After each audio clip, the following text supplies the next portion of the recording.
Hello, guys.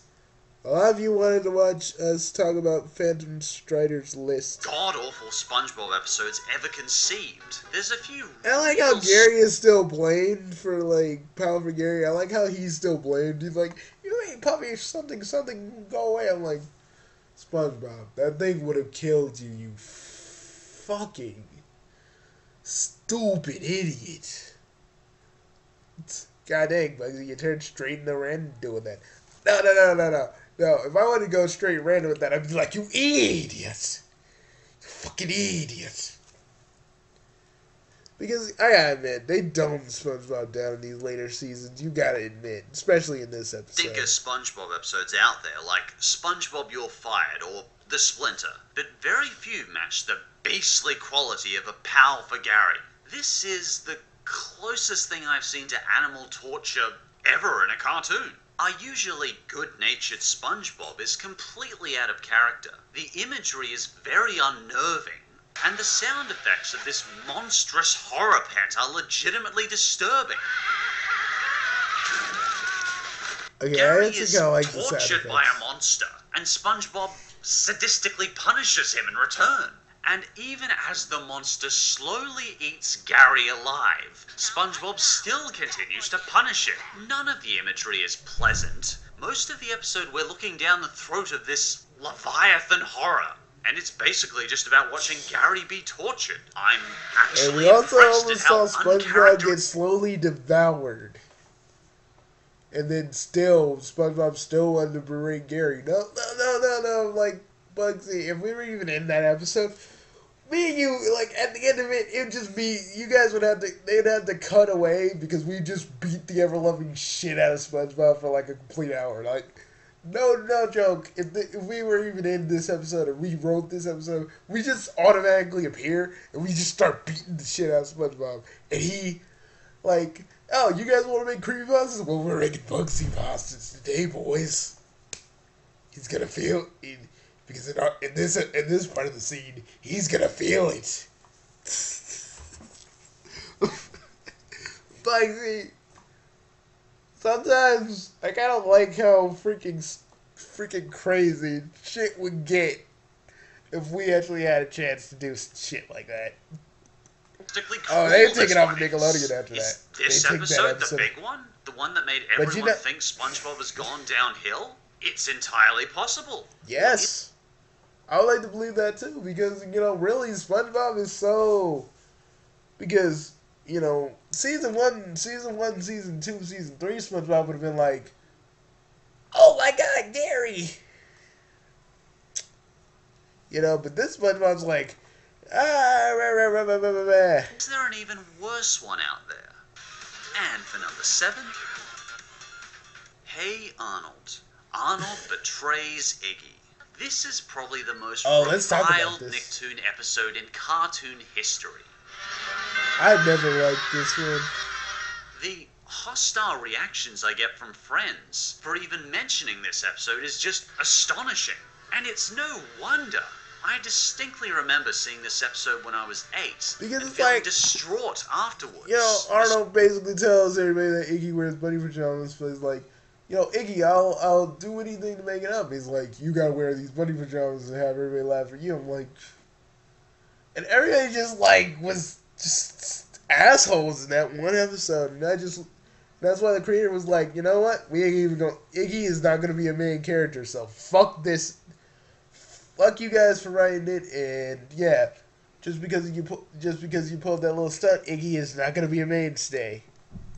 The story is basically our hero Arnold sees his friend Iggy in bunny pajamas. When he accidentally tells others this, he spends the whole episode suffering humiliations to repay him. This is one very nasty trope we're used to see in a lot of badly made cartoon episodes, where our hero continually cowers down and suffers humiliation to another character. You know what? I would have beat. I gotta be honest. I wouldn't have been Iggy's slave. Yeah. I think if that was like me, I'd be like, Iggy, I'm sorry I told everybody you basically wore bunny pajamas, but man, let it fucking go. Fuck, I would not even care, man. You shouldn't even care. fuck you, wear bunny pajamas. At least you ain't around like in the bunny pajamas trying to get bunnies, try to give them give them carrots. You know what I mean?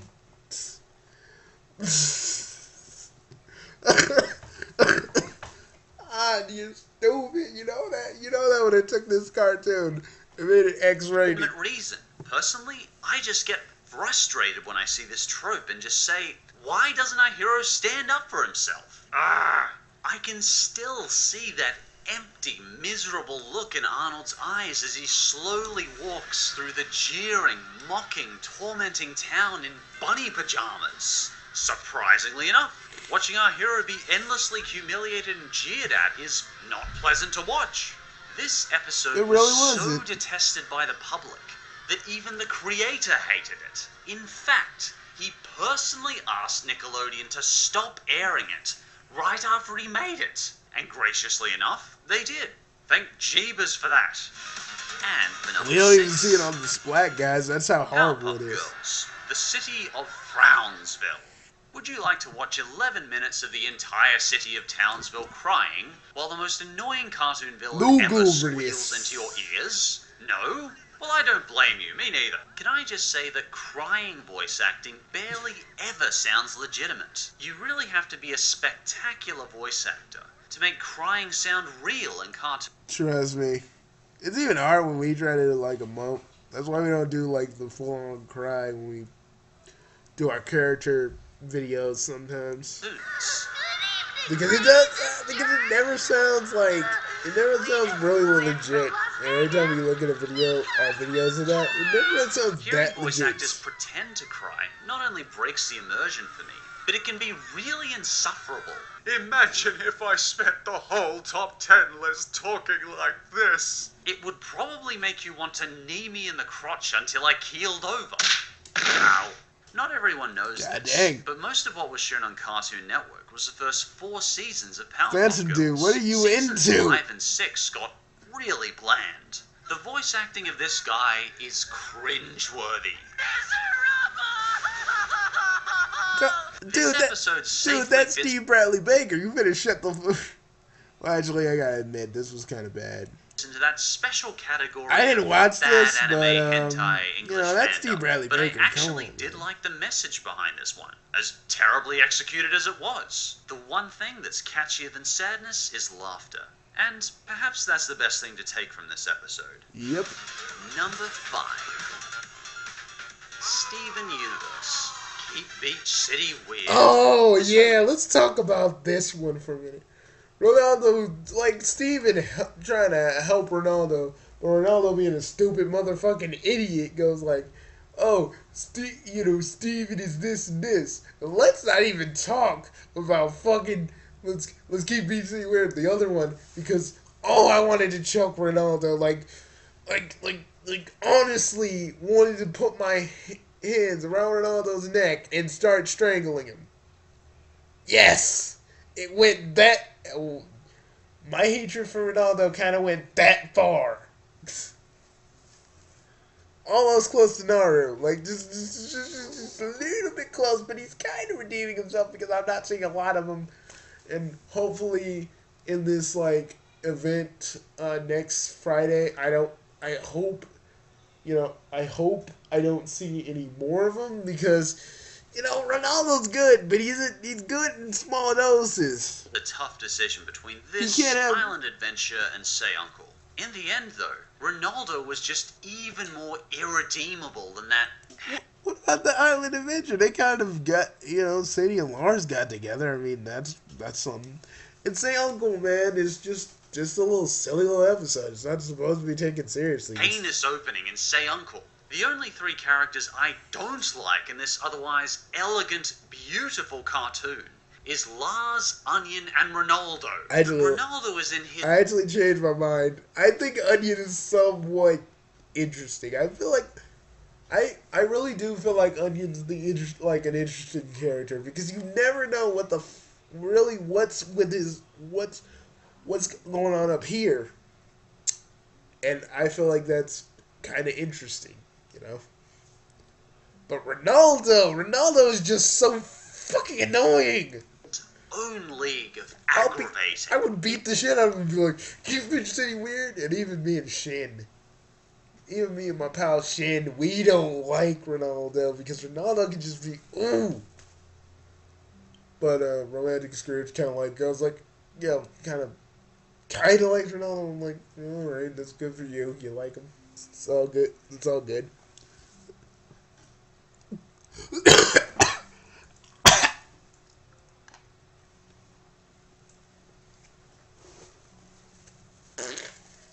Sorry, guys. This fucking cold won't leave me no matter what I do. But, it's starting to go away. Less and less films coming out, so that must mean something. He's loud. He's obnoxious. He's completely full of himself. Yes! And there's not a shred of humility in this guy. Even his voice makes me want to throttle this guy. Weird time! Man, even Phantom want to freaking throttle him. I do too. Like, seriously, that's what you want to do. You want to strangle him. You want to strangle him. I'm doing big stuff! And we get an entire episode dedicated to him, with continual wide-angle lens close-ups of his face. Yes! Not only that, but he's dangerous, knocking Steven out because he thinks he's an alien. In a surprisingly unsettling scene for this cartoon, Steven is slowly inspected in a dark cabin by this train wreck of a character. The only part I liked was when we got to see Ronaldo get the crap kicked out of him by Garnet, Amethyst, Yes! and Pearl. I think I agree with Doug and Rob on this one. The Rebecca Sugar made this character so people didn't think her cartoon was too perfect. In case we tried to burn her for being a witch, Joan of Arc style. My only other guess for the reason... No, I don't. I mean, Rebecca Sugar, you made a cartoon that I fucking love and got me into like speculating and doing my little Steven Bomb series whenever a new Steven Bomb comes out. But honestly, Miss Rebecca Sugar, why did you create Ronaldo? Like, honestly, I really want to know. Why did you create him? Why?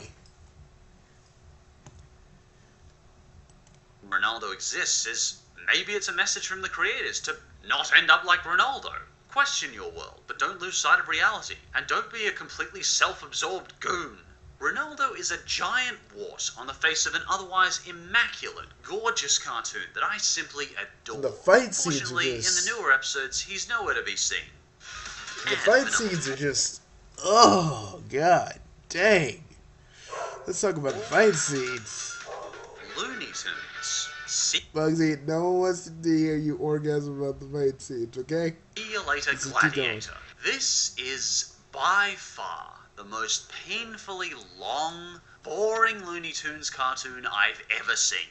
Which is impressive, given that it's only 6 minutes. How is that even possible? Later! How can you make 6 minutes of my life drag by so slowly? I This is remember considered this. by many to be the worst Looney Tunes episode of all time. I remember this, and yes, it was boring. How can you screw up a freaking Speedy Gonzales Daffy Duck Looney Tunes cartoon? Going Like, in, how can I you thought, screw that oh, up? come on, how bad could it be? That's It's Looney so- Tunes. But boy, was I wrong. Get this premise. Daffy Duck and Speedy Gonzales go through time in a time machine. How could you mess up this premise? You have Daffy Duck. You have the freaking voice legend Mel Blanc at your disposal. You could have just done a short of these two talking for 6 minutes, and it'd be more interesting than this. But the episode just drags You on. don't think they interacted a lot. There's not a lot of cartoons where you just interacted. As the two slowly walk from screen to screen, or simply announce whatever humdrum activity they're doing. Again, writers, you botched up Daffy Duck, time travel, and Mel fricking Blanc. For shame. For shame. Number 3, Adventure Time, Frost and Fire. Apologies, as I know I've already talked about I'm sorry, Adventure I Time, think I but like- I really just can't stand this episode. I don't think many people were as bothered by this episode as I was, but it single-handedly destroyed Finn's character in my eyes. Frost and Fire is this strangely in-depth look at Finn's character, but sadly, when we see Finn's character in depth, we realize just how shallow and self-centered he is, humiliating and hurting Simon in order to get wet dreams. Oh my god, Finn, no! Finn, no! Oh, dear sweet Jesus, is Finn getting turned on by Flame Princess beating up Ice King? Indeed he is. Oh, sweet. Sweet Sugar Bear, why? I don't know. What were the writers even thinking, Bugsy? What were they thinking? I don't know. Oh God, I remember now. It's all coming back to me. Why, Finn? Why? Things aren't something we choose, and whatever you enjoy is fine as long as you're not hurting anyone. But Finn is going out of his way to make others fight and hurt each other in order to get his rocks off. Dear Flame Princess, you're just the worst. Your hair is bad, your feet smell like face cheese. Blah, blah, blah, blah. Let us meet up and fight Tommy. Sincerely, Ice King. God, Simon the Ice King is my I'm done. favorite character in Adventure Time. So seeing him suffer like this really bugs me. You know, Even when Flame... and if I remember the episode correctly, Ice King really didn't do anything wrong. He really didn't do anything wrong in this episode to warrant this beating that he got. And you know, like, the thing about certain characters, like certain sort of villain characters getting beat up is cool, but they have to actually do something. My favorite example is Mojo Jojo. I mean, when the girls were addicted to fucking candy. And, Mojo Jojo Mojo Jojo takes their candy. They're all hopped up on candies, and they're like, Mojo Jojo, you know what you did? They beat the shit out of Mojo Jojo because he did something. It's because they're a bunch of candy fiends, but because he did that, he got beat up. And that, actual sort of justifiable cause of him getting beat up. But this right here is just Princess is injured and suffering. He's still thinking about his wet dreams. Even over 50 episodes later, I still don't like Finn's character as much after seeing this episode. I have nothing but respect for this cartoon. It's among my absolute favorite cartoons of all time. But I certainly had a lot less respect for Finn after this episode. And the second worst episode of Great Cartoon... Let me tell you, I like Finn, but after seeing all that shit, kind of reminds me of that freaking, reminds me of that one comic that, Jim Wario, did with this one dude. They were doing, it was called Frankenbow, I think. About this chick that does like experiments on things, and they were doing experiments for superheroes, and it was like a Kamen Rider parody, and dude, he got turned on by his comrades being destroyed, and he got turned on by avenging them. So every time he'd have his little sidekick get killed, and he'd avenge him, and he'd get turned on, and it would be so gross, because I actually got to read it, and it was like, oh my God, no Kamen Rider should ever read this. Ew.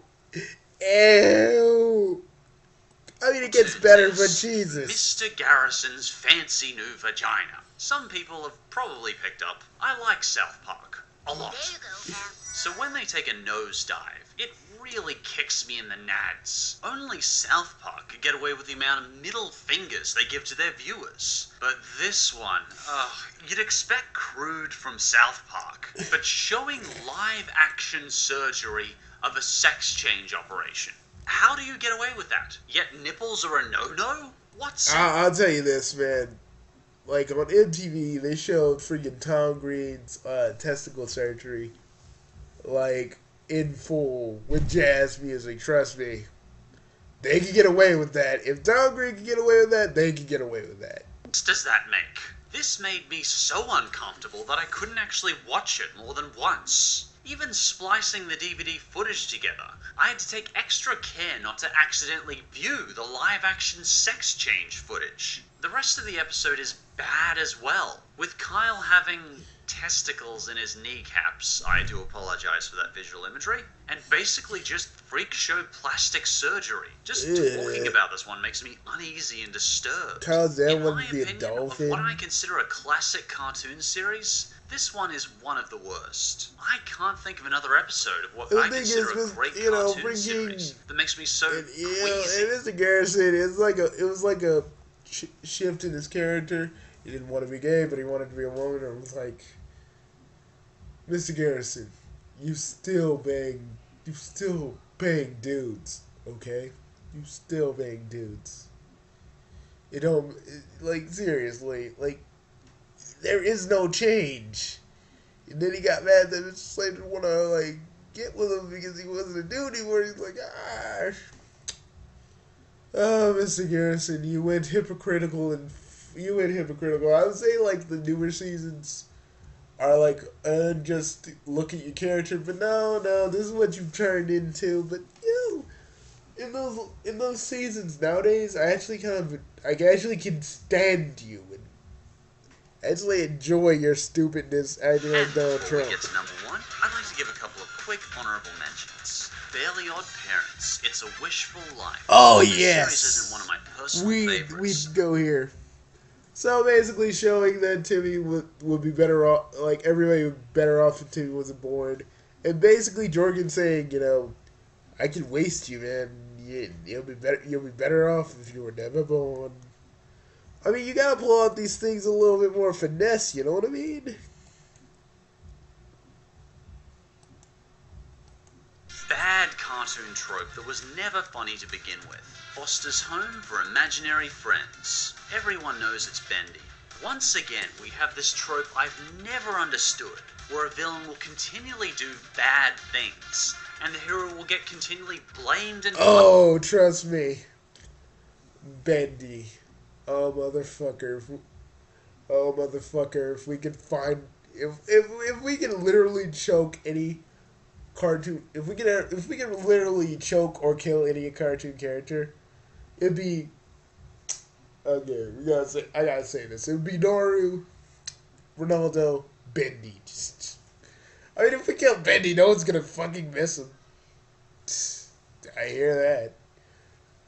I mean, people would miss Ronaldo, but I mean, if Naru, if you literally did throw Naru into the sun, I think a few people would miss her, but like they'd move on with their lives.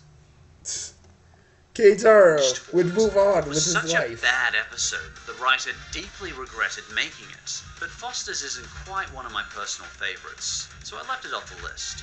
The Simpsons. Well, I Lisa love Foster's, Goes but that Gaga. episode just Although sucked perhaps not as balls. classic as it once was, I personally think The Simpsons remains a quality, sophisticated show, which is freaking amazing since it's been running for over 27 years. However, Lisa Goes Gaga was appallingly bad and crapped all over our favorite Simpson characters. Oh, I can't god watch dang. Simpsons, though, Yeah, so I left it off the yeah, list. do you remember Avatar, that? Marge and fucking Lady Gaga. I don't know why, but I'm telling you, Bugsy. I'm feeling something, you know what I mean? The Last Airbender, The Great Oh, Divide. The Great This episode Divide. is bad, as we have to watch painful bickering between two tribes continually for 24 minutes. But honestly, I only thought it was bad by Avatar's standards, which is so freaking high that many cartoons can't even see them. So I left this off the list too. Anyway, here we go. Well, I mean, it's bad, but at the end, Aang has to fucking lie about it. He has to lie about it, and that's what stops their little conflict. You know, but it works. I mean, it's all about the balance, you know what I And mean? the number one worst episode of great cartoons is SpongeBob SquarePants. One Oh, course that had a meal. creepypasta Wow. with it. I really didn't Dude, expect. we got like all the SpongeBob like creepypastas. We need to make like Bugsy pastas and oh my god, though. But one course meal, like Mr. Any Krabs. episodes on this list? I mean, I get it. Plankton's a villain. Plankton has tried to just take over the world a whole bunch of times, but not even he Not even he deserved all this. Freaking Mr. Krabs just tortures him, dresses Pearl for like a good freaking 20 minutes. We're just like, for a good 50 minutes, and we're just like, SpongeBob creators. Remember suicide was real, dude, did it fuck with your minds? That shit was real, did it fuck with your minds? To fall into that special rotten category. But you've done it, writers. An episode about the slow isolation and torture of Plankton. And I thought a pal for Gary was bad. In this episode, we watch Plankton collapse into a deep pit of paranoia-filled despair, as he is continually traumatized by Mr. Krabs dressing up as a whale. Interestingly enough, Dressing up Krabs as doesn't his actually own have daughter. a reason for torturing Plankton. He's not protecting the Krabby Patty formula, he's purely doing it out of malice. He even stalks I Plankton get in it his own because of all home. the times that Plankton has literally fucked with people, fucked with the restaurant, but not even he deserved it. I mean, don't get me wrong, Plankton's a motherfucking evil little worm, but, seriously, Mr. Krabs really didn't have any reason to actually attack Plankton for this, and I just feel like, dudes, what if, something like School of Suicide was real, but it actually just fucked with the writers' minds? So you think that this shit is actually, funny in some weird planet. Plankton then breaks down into tears, followed by a paranoia-filled nightmare.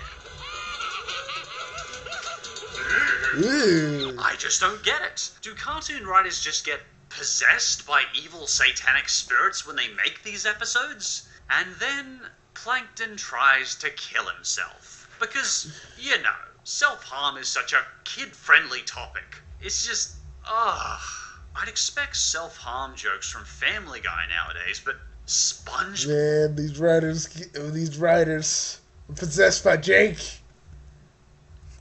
Bob, the show that is sometimes too sappy even for me, and Krabs is happy to hear Plankton is attempting to kill himself. That's actually kind of impressive, really. I mean, don't get me wrong, this episode is foul kitty litter that's been left out in the sun for too long. But just the And I fact... feel like Krabs wouldn't even, Mr. Krabs, even though he hates Plankton, I think deep down, really, just honestly, really within his character, in some regard, I feel like in some regard, if I was writing this, he does care about Plankton. I'd have him still do all this stuff, but when he really sees that Plankton is about to, really off himself, he goes Plankton, no! Oh, okay. Okay, Plankton, I'm totally sorry for what I did. I know it was wrong, I know it was horrible, but can we just go back to the way things were? I know it's fucked up. Can we just go back to the way things were? Plankton kind of either, and I'd have a few episodes where Plankton is just locked in his, in the chum bucket. He's not really even doing anything. He hasn't killed himself or anything. He's just is this even all worth it? It's a Krabby Patty formula. The thing I want to make my restaurant perfect. Is it worth it? He either goes back to his ways, or he actually just says, fuck it, I'm just gonna make the chum bucket the best it can be, even though it kinda sucks. I don't know, I just feel like character development would be pretty good right here. The writers could skip an episode about torture and self-harm by the Nickelodeon censors really is an impressive feat. If you didn't consider Mr. Krabs a sadistic, selfish scumbag villain before, you certainly will after this episode. You know an episode has truly defiled a normally excellent cartoon when you start rooting for the bad guy. Congratulations, writers of SpongeBob. Of all the cartoons I consider great, you've made the worst episode. And you did so with flying colors. Suicide, isolation, and torture. Yep, that'll do it. And we finish this disaster off by burying Plankton alive. Okay, that's it. I'm done. But as I mentioned, Yep. I like all these cartoons. Many of them are among my absolute favorite And so do we. cartoons, and molded me and many others growing up. As much as I nitpick, these bad episodes really are a rarity, and I can't wait to see what new content each and every one of these cartoons will bring us in the future. Do you think I missed a particularly bad episode of an otherwise great cartoon? I know there's a lot out there I did miss. If you But I think so, swear to feel God, free to let me Slay know in the Uncle is the comments. most funniest freaking crossover I have ever seen, because Pearl just goes really just goes straight up full on, full on Looney Tune, and I love it. And also Pizza Steve gets eaten, and who doesn't love Pizza Steve getting eaten? I really, really, really don't like Pizza Steve. He ain't cool. He isn't cool by any stretch of the imagination. And like when he actually like really comes forward about who he really truly is, friggin' it just takes it back. Just fucking takes it back. I'm like, that's why I don't like you. I like freaking Mr. Gus and freaking Uncle Grandpa better than I like you, man. That's why. Because at least you're honest about it. At least they're honest about what they are. But you're not. Yes, and this was sort of a Mother's Day special. I hope you enjoyed it. Hope you guys enjoyed it. Even though it had nothing to do with our actual mom. Yep, because that's the way we do things. See you guys later. Bye, folks.